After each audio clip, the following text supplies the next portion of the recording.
Yeah, you can just tell everybody your nickname, whatever. My name's Joey. Yeah, Joey, all right. I've been homeless for about a year, really. I mean, off and on, different times throughout my life. I was in sober living. Oh, shit, I got to back up. You Yeah, tall. yeah, I'm a little bit tall. Yeah. How tall are you, man? That's Six, six. 6'7". Damn. Yep. Yeah. Let's see. I'm 43. I'm from Eastern Kentucky. Shit, man, you pretty clean, man. Yeah, You say you homeless, man. I've kind of got a little, some of it down to a art form. I got a hammock in my backpack, and I got a couple people that I stashed some clothes at. I got a Y membership that's discounted. Yeah. So I go there and shower and stuff. Oh, yeah, you got it figured out. Yeah, I got a part-time job, which is doing good, just, so I can eat and get, cigarettes and whatnot. Yeah. I'm looking for apartments, but it's just like everything's so high right now. You know how it is. Like, it's expensive to eat, it's expensive to breathe. It is, yeah, man. So, shit, how or when did you first fall down on your luck, man? Well, let's see. I mean, it goes way back. I've had issues with addiction.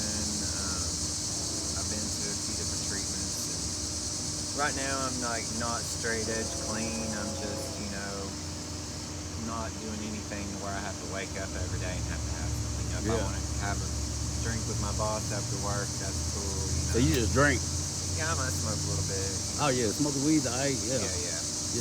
But I try to keep it psychedelic surplus on special occasions. Mushrooms are good for everybody, probably. But, did you play ball, man?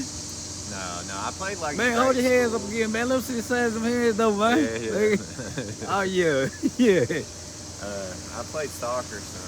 Yeah, okay. Oh shit, I broke my cigarette. I don't know. The first time I was ever homeless, like I was probably 18. I lived in an abandoned trailer for a little bit. I got into it with my parents. But I've had a couple different bouts with it throughout the years. I haven't had an apartment for about a year up here, and I was getting some funding through UK for some other stuff, and like they pulled that funding, so I got evicted. So now I've got that. So I've got these barriers, do me a favor. Don't even say where we at. Yeah. That's fine. Because no trolls be on there playing around. Yeah, no worries. All right. We're talking about Great Britain then. yeah, we Great Britain. Yeah. But so I lost that funding, and I don't know. It's been hard to get back up on my feet this time. Like I said, I'm not like struggling. Like I've got a couple people in my corner, which helps, clothes and whatnot. But it's just, the world's in a different state right now. Financially, it's hard. If you're not already up, it's kind of hard to get. It's gonna get harder.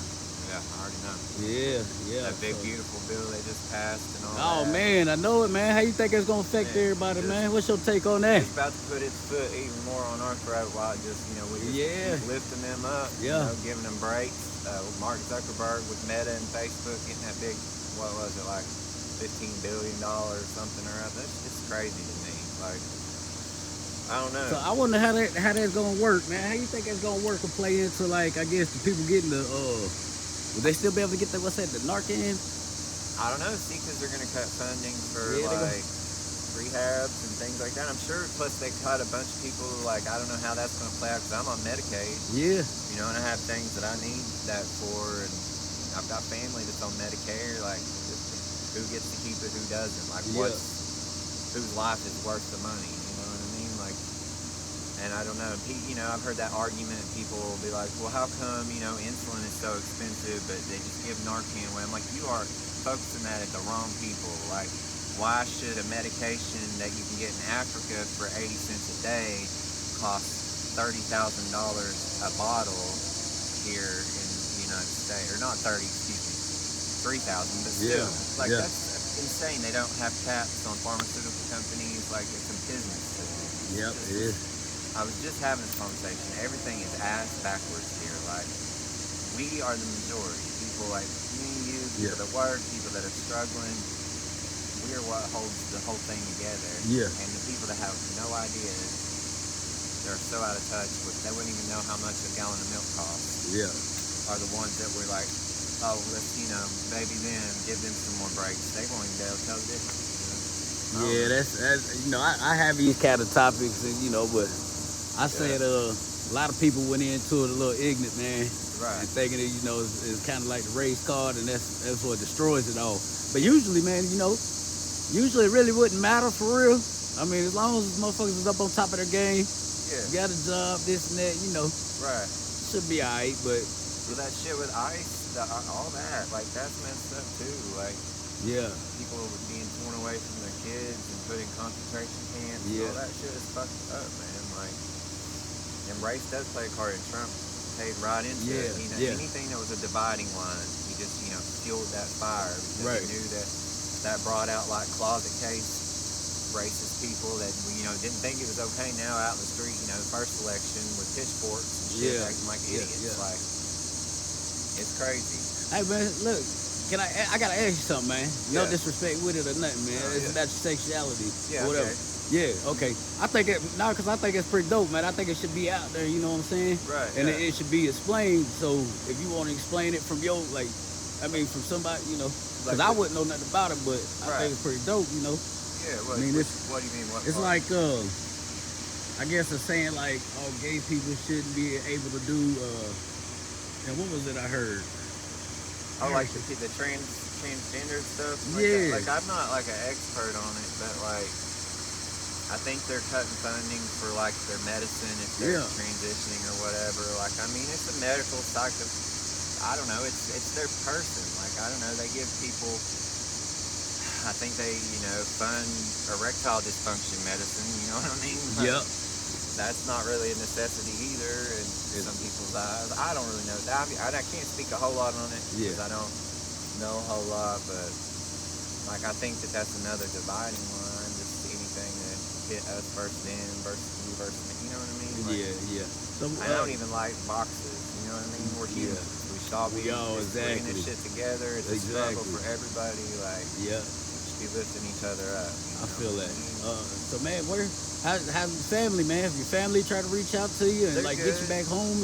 They're in Eastern Kentucky. Like, so my mom's got a lot of health conditions. Like, back in January, she had like a routine surgery that didn't go good, and I ended up staying there with her, but didn't mean to put where it was. But anyway, she was in ICU for 5 days and in the hospital for a month. She's better now, but like my sister and her 2 kids stay with them, so that's enough on their plate. I talk to them, but other than like if I'm absolutely need like $20 to get me through until a payday or something, like I don't really ask them for anything.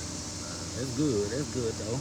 I mean, you should be able to, but it's good that you don't though. You know what I'm saying? You ain't trying to put that burden on them. Right. Not unless I really need it. You know what I mean? So I know they're pretty worried about you though. Yeah. I know they stay worried. They know. I mean, they've seen me.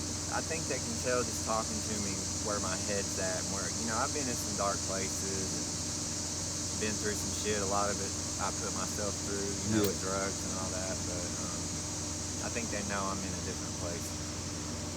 So did you ever do anything else, like any hard drugs? Oh yeah. You did? How'd you end up beating it?